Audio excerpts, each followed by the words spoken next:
in 2019, the cost to decommission a wind turbine, one single turbine, was $532,000, according to the Institute for Energy Research. We have to have robust decommissioning plans for these sites. Otherwise, private property owners or local governments are going to be stuck, taxpayers picking up the tab for the reclamation of these renewable projects, which, by the way, don't have all of that long of a life cycle.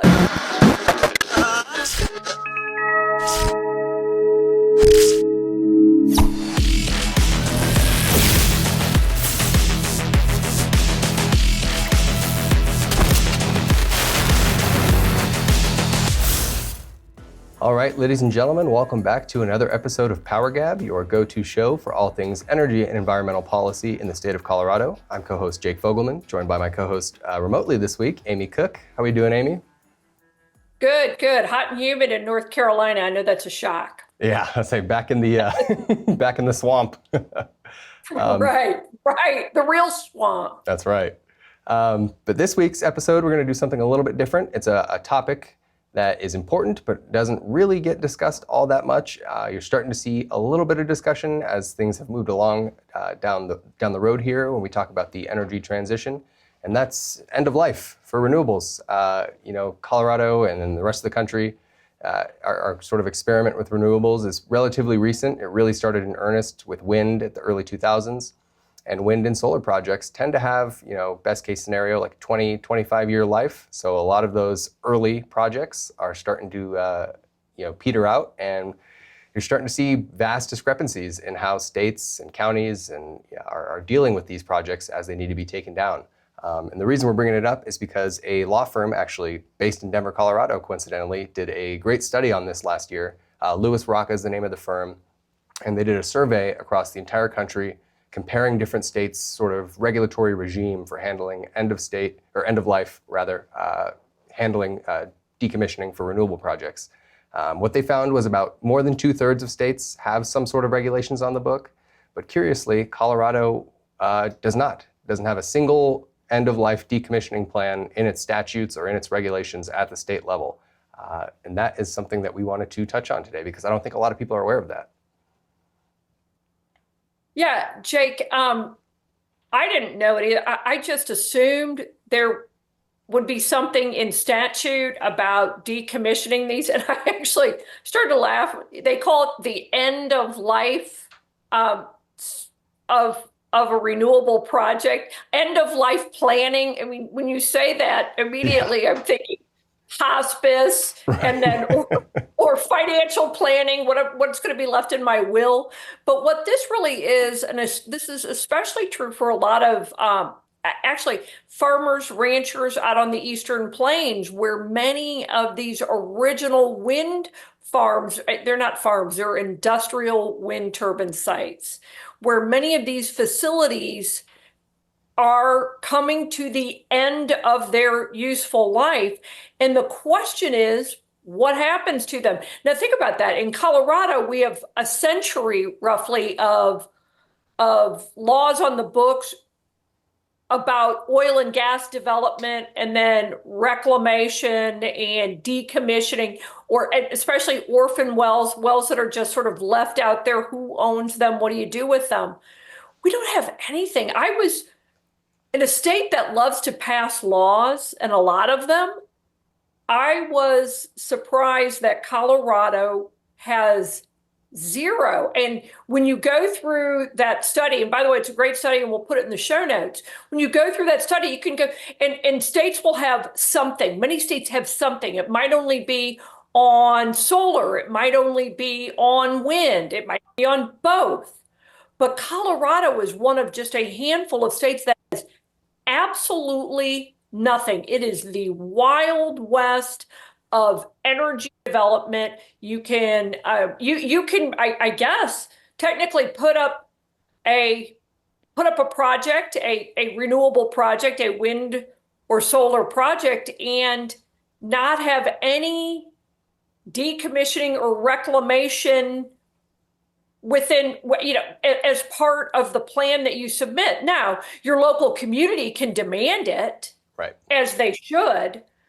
And by the way, it's getting more and more expensive to do these, to take especially when it comes to the turbines, which are getting bigger and larger. And in, I guess it was Excel in Minnesota in 2019, the cost to decommission a wind turbine, one single turbine, was $532,000, according to the Institute for Energy Research.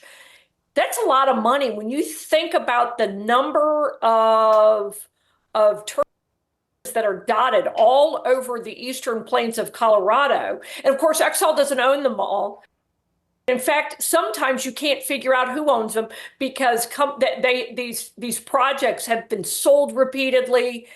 And if you were a private landowner and you said, yeah, sure, they offered you some money, and we can talk about a gentleman out on the Eastern Plains, a farmer who the Colorado Sun profiled about a year and a half ago. It's an interesting story, but if you're a private landowner and you're trying to figure out, well, wait a second, these things are starting to come to the end of their useful life cycle. Who's going to take this down and I get my land back? Right. Or what are we going to do? Are we going to put up new ones? It's hard sometimes just to find out who even owns this. And part of the reason why all of this has come up, besides the study and besides the article that we read in the Colorado Sun, is that, for instance, in New Jersey right now, they are grappling with an offshore project that one of the turbines, and if you think they're big out on the Eastern Plains, go look at the size of the wind turbines they're dropping in the ocean off the shore. Now, this is Nantucket. No one's going to feel sorry for anybody in Nantucket, except for the fact that this wind turbine collapses. All of this stuff is now washing up on shore. They've closed all the beaches in Nantucket because this fiberglass, what happens is it drops, and it's a big impact, right? I mean, it's fallen a long way. And it breaks apart, and this stuff doesn't, even like oil. Remember when there was the big oil, there was the explosion, what was that, 2010 or so, off the shore coast of, yeah, BP. The ocean eventually absorbs that because oil is, I know we say oil and water don't mix, but the ocean reclaims itself, right? I mean, it's an organic, oil is organic. It's fossil fuels that have decomposed. Fiberglass is not. And it breaks apart, this fiberglass and plastic that breaks apart. Well, so New Jersey's grappling with this right now. Who's responsible for cleaning it up? Well, you would think the owner of it is, but if there isn't any plan in place to decommission, well, what are they going to do? I mean, and so that's where Colorado is. There's nothing in statute about decommissioning. So it's left to locals to do it. And I know there was legislation this year that addressed some of this. Yeah, so there was, listeners may recall from maybe our session recap episode that we did, because this is one of the bills we talked about. It was teased early in the session, and it never really made its appearance until the very last month, was this local renewable siting bill. And the way it was teased in the media was that this was going to be something similar to what they did in Michigan, where the state was going to come in and preempt the siting of renewable projects so that local governments had essentially no role and no say. It ended up getting whittled down to a study bill and a model code bill. So now the Colorado Energy Office is tasked with crafting state standards and then distributing those to localities to voluntarily, for now anyway, voluntarily adopt if they so choose. So you may see perhaps in this model code something on reclamation, but to your point, as it stands right now, it's really up to every individual locality. I want to read the Lewis Rocca study, gives an example of what that looks like. Yuma County apparently has, in order to get the land use permit to site these renewable projects, a company must submit a financial security for decommissioning, it's like a bond, and they have to request an inspection upon completion of decommissioning in order to get that security deposit back. So gives these project developers, it makes them have some skin in the game to in order to have their projects go forward. And the reason this is important, oh, sorry, just to touch on what you said was that Colorado Sun article, which we're going to link to in the show notes, people should check it out, is that this is starting to happen out on the Eastern Plains near Sterling. All those, like you said, early XL projects, or not XL, early wind projects are starting to, some of them are falling apart. There's incredible photos in this piece of wind turbines literally bent in half and blades falling on farmers' land. And the poor rancher that they profile has tried to call several different companies because this, I guess the original developer went out of business, and then it changed hands multiple times. So no one knows who's responsible, and there's no way for him to get some remediation of the land or any payment to take care of what's happening on his land. And clearly this is going to be a big deal going forward in Colorado because we're still building more renewable projects every day. And the ones that are already there are coming to the end of their lives, and we're putting more in the ground. So this is I think, going to continue to be a problem in the state. Yeah, and you mentioned the that bill. Let's be clear, that bill was designed to make sure that local governments couldn't be too strict on siting of renewable. Now think about that. This is the same group that wanted local governments to be able to restrict any oil and gas production that they wanted. But they don't want you to be able to restrict wind and solar. Yeah. That being said, if I'm a local community at this point, I would make sure that that there is a robust decommissioning plan for these renewable projects. For instance, for solar panels, what are you going to do with them if you're too young? But Abound Solar, those when Abound Solar, when the manufacturing plant, when it all went belly up, the EPA actually came out with a study about Abound Solar, the plant that was in Weld County, and said it isn't safe for humans or animals. I mean, these can be toxic substances or substances that are hard to break down, like the wind turbine, which may not be toxic as far as the chemicals, but they don't just break down. So we have to have robust decommissioning plans for these sites. Otherwise, private property owners or local governments are going to be stuck, taxpayers picking up the tab for the reclamation of these renewable projects, which, by the way, don't have all of that long of a life cycle. And also in Colorado's, you think about it, wind and cold, things like that are going to shorten the life cycle of these projects. So local communities need to protect their private landowners. Well, actually protect your taxpayers and require a robust decommissioning of these wind and solar projects. Yeah, I want to touch on something you said, because I think it really gets to the crux of what's, at least in Colorado, what's so apparent, is that there's just not a level regulatory playing field when it comes to sources of energy. As you pointed out, they tried via the ballot box first, but the initiative was voted down. But then they went back and passed Senate Bill 181, which set these local restrictions, setback requirements that allowed local governments to do all these veto points for oil and gas projects. Things like orphan well mitigation has been a huge topic in the state recently. They passed a new orphan well mitigation enterprise, which means every time a oil and gas developer goes to start drilling, they have to pay a per well fee, which essentially is a financial assurance that they're going to clean up their well when they're done drilling. There's no such path for wind and solar projects. So you're talking about a huge disparity in the regulatory playing field on energy projects, and it's never been more apparent than on this particular subject, where there's really a thumb on the scale one way, and then to your point, the original bill on the local renewable codes was going to be putting the thumb on the scale to say you have to be permissive about citing these things. It had nothing to do with safety regulations or anything like that. Yeah, there's no appetite from the current state leadership to protect taxpayers on decommissioning costs of wind and solar projects. And this is only going to get worse when you think about the Inflation Reduction Act and the amount of subsidies for wind and solar that are out there. We're going to see more and more and more of these projects.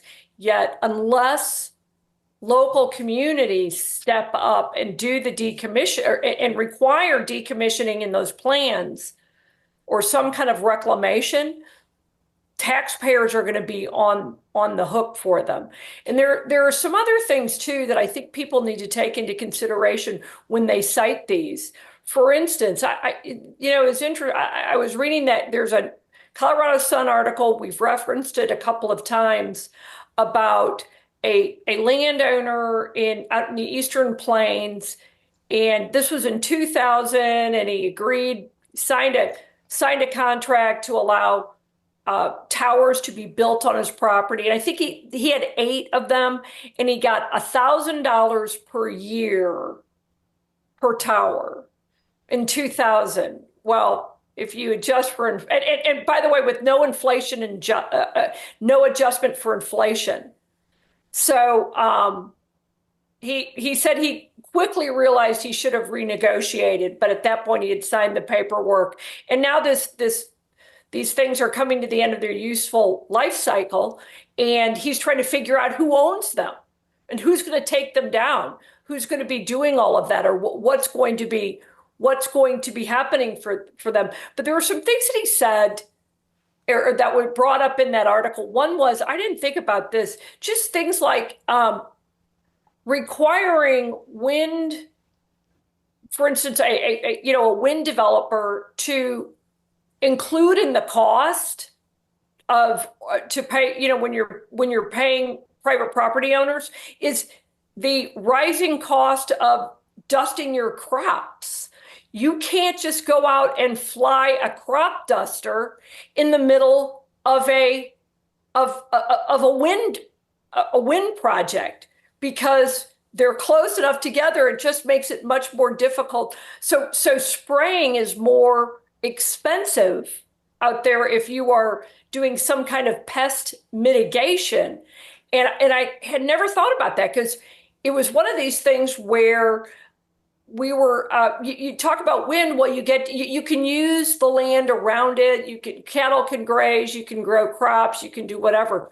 But one of the things that just didn't occur to them, the cost, the added cost of just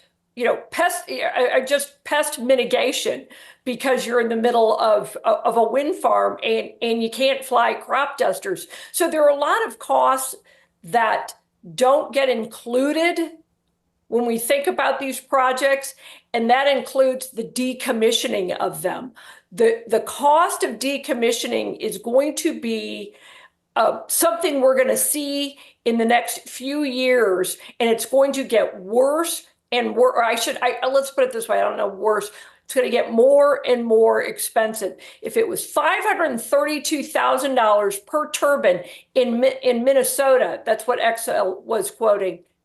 You adjust for inflation and the numbers that are around Colorado. And those are costs, Jake, that have never been shared with us as we were talking about this transition. We've never gotten a cost, period. But here's another cost.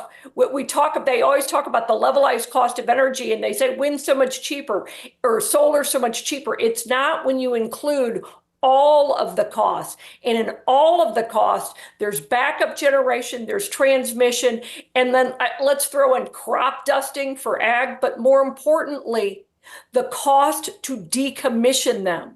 It is something that is never talked about, which is why we brought it up on the show today. Yeah, and I think I have a feeling that you're going to see more and more localities, mostly counties, that are going to be confronting this issue going forward. We referenced the Yuma County example that they cite in the Lewis Rocket study, but I know I've been following the news lately, and there's been some big blowups about solar siting out on the western slope, and a few more rural Colorado counties have issued temporary moratoria on new projects so they can kind of develop essentially a regulatory framework because they're left to kind of handle this all on their own because the state hasn't stepped in and created these end of life regulations.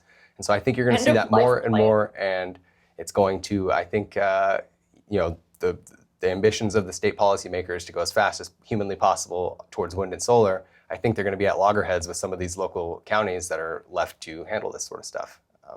Well, I just noticed along Highway 85, I shouldn't say I just noticed, but there are a couple of big, I shouldn't say, well, they're sizable along Highway 85, some solar projects that I'm going to have to go back and pull the initial plans for them and see what's included with that. And maybe what we can do, Jake, is throw out to, if any listeners know of their local communities, if they have some kind of decommissioning plan at the local level, or if they've been involved with it.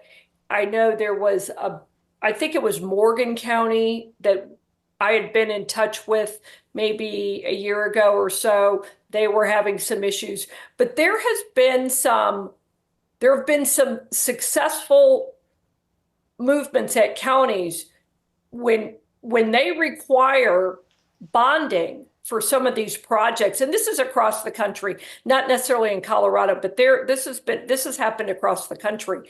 There have been local counties that have required bonding of developers, that they have to put up a certain financial, so to your point, have some skin in the game. And you realize how sketchy some of these developers are when they can't come up with that kind of financial commitment to clean up the project once it's at the end of its useful life cycle. When it can't do end of life planning, right. When a developer can't do that, you realize, oh, maybe that's not the best actor to have come in and work on my private property or develop a project of this magnitude on my land. Yeah, it is sketchy, and to your point, it's not something the state would tolerate for any other form of energy. If oil and gas developers were out there just willy-nilly unwilling to clean up, that's become a big issue in the state for a reason, because the state doesn't tolerate that, and the fact that they tolerate it for other resources is telling, I think, a little bit.